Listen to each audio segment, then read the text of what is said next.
Okay, so today we're replacing the steering stabilizer.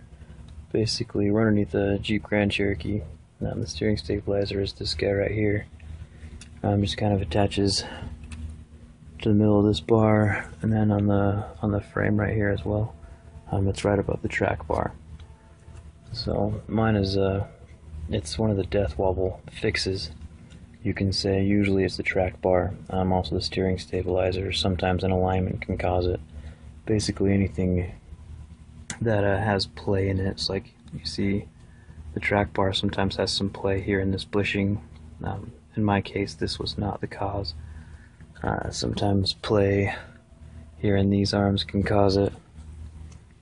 Over here with the pitman arm, that could cause it. Sometimes the steering gears can do it. So we're just kind of narrowing it down with the options, with the most common options, I guess you should say. Anyway, so to take off the steering stabilizer, this bolt right here is a 15mm, and the one right here is a 19mm, and I already took out the cotter pin. So this bolt right here is completely stuck onto this bar. Right here is the only place with threads, so it's not threaded inside of this. So what I'm going to do right now is I'm going to take a torch and heat it up a little bit. The WD-40 wouldn't do anything to it.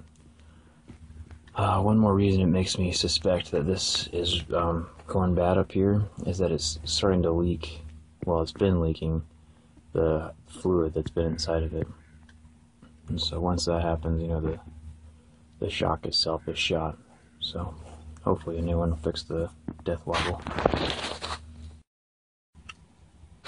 Okay, so the heat was pretty much useless. So what I have right now is a tip mount and puller. So what I'm going to do is I have it tightened around the edges of this right here, and then this bolt right here pushes against that one, and hopefully we can get the bolt out of there. It's bound pretty tight. Anyway, so this one is 17mm. You just basically tighten it down until that one pops off.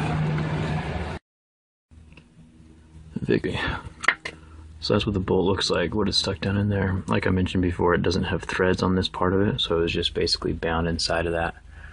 I also forgot to mention I did use a couple squirts of that PB Blaster stuff. This stuff is amazing. I was using WD-40 before that, and I don't know if it was the Tipman arm or the PB Blaster, but hey, we got it out. So you can see where it's been leaking all that hydraulic fluid or whatever else they put inside these things.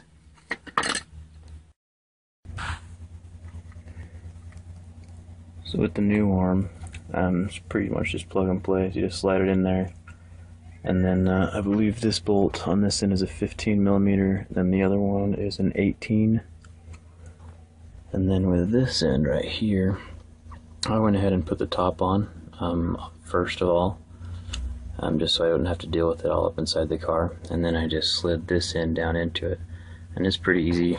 You know, it's all, now that I got the other bolt out, this one just slides in and out pretty simply. So, and then I just need to put the bolt on this end with the cotter pin. And you see the bolt has the little ridges on it, so the cotter pin can slide inside. Bolt just goes on like that. There you go. I believe that this nut needs to be tightened to 35 pounds of torque, and then the top one as well. So that's how you install a steering stabilizer. I usually throw up videos probably about every week or so. So if you're interested in Jeep repair, automotive, or anything, taking apart cell phones, I do a large variety of stuff. Anyway, feel free to like if this helped you and subscribe. Thanks.